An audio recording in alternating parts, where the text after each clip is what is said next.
করবা ওদিকে নিয়ে যাবে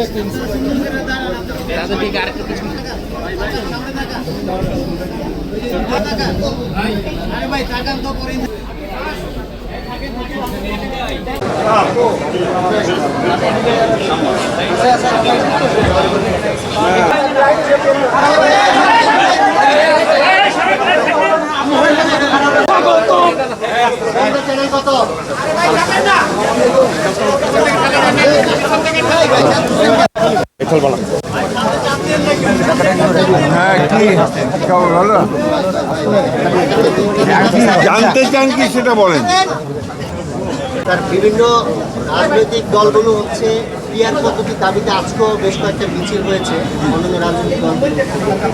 এক্ষেত্রে স্যার অবস্থান কেমন বা এই মুহূর্তে? না, আমরা খুব পরিষ্কার করেই তো বলেছি যে আমরা পিয়ার পদ্ধতি কোনো মতেই মেনে নেব না। কারণ পিয়ার পদ্ধতি এই দেশের মানুষকে ইউজ না, তারা বোঝেও না, তারা ঠিকমতো জানেও না।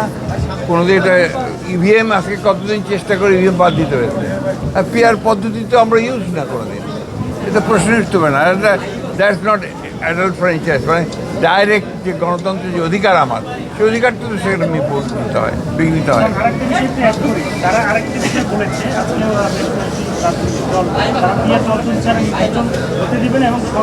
সেগুলো তাদের ব্যাপার,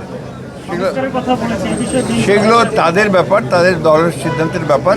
কিন্তু বাংলাদেশের মানুষ এখন নির্বাচন চায়, এবং নির্বাচনই এখন একমাত্র উপায় যে বাংলাদেশকে যে সংকট আছে রাজনৈতিক এবং অর্থনৈতিক, সেই সংকট থেকে উদ্ধার করার একমাত্র পথ হচ্ছে নির্বাচন, এবং সেটা একটা অবাধ সুষ্ঠু নির্বাচন।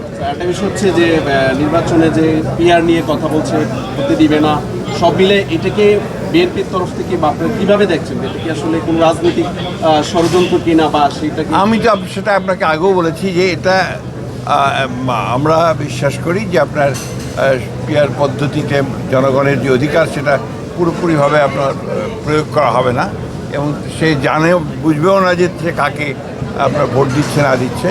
এটা তো বাংলাদেশের মানুষের ইউজ না, সুতরাং এটা গ্রহণযোগ্য না। আর কিছু স্যার আরেকটা বিষয়, সামনে স্যার ডাকসু নির্বাচন, স্যার সেক্ষেত্রে আপনাদের প্রত্যাশা কী থাকবে রাজনীতি?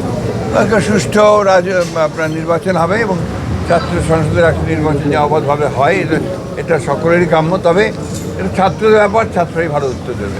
Thank you. এই দেখি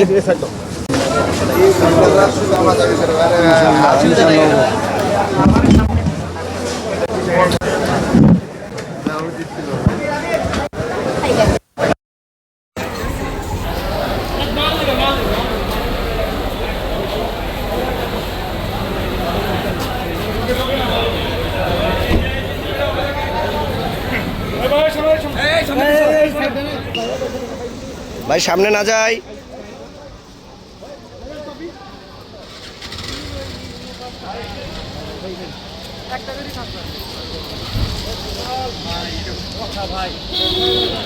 এইভাবে